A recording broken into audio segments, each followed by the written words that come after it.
Hey guys, what's going on? Perks here, and in this video I'm here to talk to you guys about customization in Call of Duty throughout the years for multiplayer leading up to Black Ops 3, and just kind of going over how we evolved for customization for our weapons, for our characters and soldiers, and just how it evolved and adapted since COD 4 up until now, because Black Ops 3 customization takes it through a whole new level, and I think this may be the best Call of Duty yet for customization wise.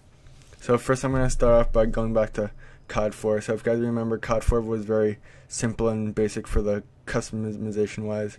The only thing you really had control over was your gun and your camo. Like, you were not able to customize your soldier and how he looked, except for maybe what category of gun you chose. Like, if you chose a sniper, then he would wear a ghillie suit and stuff like that. But the only thing that you had control over was you can only choose one gun attachment, and you can only choose one basic camo that would cover over your whole gun. Now moving on to World at War, it was basically the same thing, and your soldier was based on what category of gun you picked out, as well as your camo. So that was basically nothing new there. And then in Modern Warfare 2, it started to become a little bit more involved and a little more in depth, because this is the first COD we were able to have two attachments for our weapons with the bling perk, and that was really revolutionary because it gave people a lot more customization as far as their weapon went, and also with the fall camo, so there was a lot more in-depth and customization items as far as camos and gun challenges and stuff like that. So that's how bling attachments, the bling perk, really helped customization take that extra step for that game, but it's still nothing compared to today. So moving on to Black Ops 1. If you guys remember, this is the first game where you were able to really customize how your soldier looked, because whatever your first tier perk 1 perk was, your character would look whatever your perk 1 was mostly relevant to. So for example, if you had Ghost, you would have a ghillie suit. If you had Flak Jacket, you would have like a protective vest and stuff like that. If you had Scavenger, then you would have like extra pockets for your mag. So Black Ops 1 was really great for the first game to be able to customize how your soldier looked, and really being able to customize your character and your gun a little more, because if you also remember, it was the introduction of the gold camo, and again we had Warlord, so we could have two attachments for our weapons. So that's how Black Ops 1 took it a little further. Alright, so moving on to Modern Warfare 3. This game, and the only COD game where we saw weapon proficiencies. So for example, one of them was called Kick, so we would have decreased recoil. So basically like a built-in foregrip. On top that, you could choose two weapon attachments, but instead of it being a perk, it would be a weapon proficiency, so you wouldn't have to waste a perk attachment.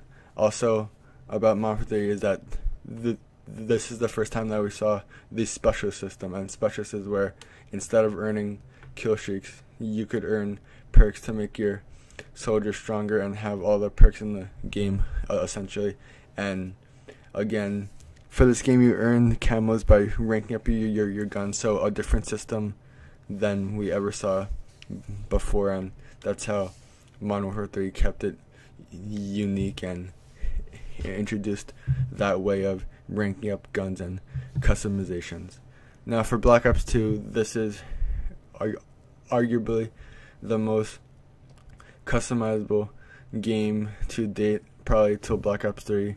And yeah, so if you guys remember, and I'm sure most of you do, the pick 10 system was completely revolutionary, and it changed the game a lot, because you were able to not be forced to have perks or lethal or tacticals. Like for example, you could have 3 gun attachments, which was also the first game where you could have 3 gun attachments, 2 secondary attachments, and So you could run max attachments for your weapons, run max lethals, also have 2 lethals, and then run no perks, or have 6 perks and have like 1 or 2 gun attachments and not have a secondary or tactical or lead lethal. So Black Ops 2 was completely revolutionary for implementing customization, not only for your soldier, but also for your gun and your trader class as well, because the classes and loadouts were there were no limits for that game, honestly.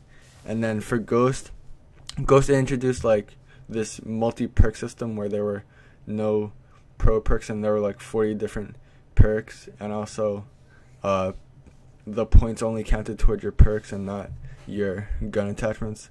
So it was different in a way, but I don't know. And then finally, Advanced Warfare, what the score streaks count as toward your pick 13. But yeah, guys, so thank you all for watching. If you enjoy, please smack that like button, subscribe if you're new. Tell me down below what is your favorite customization Call of Duty. And yeah, guys, talk to you next time. And peace out, guys. Yeah!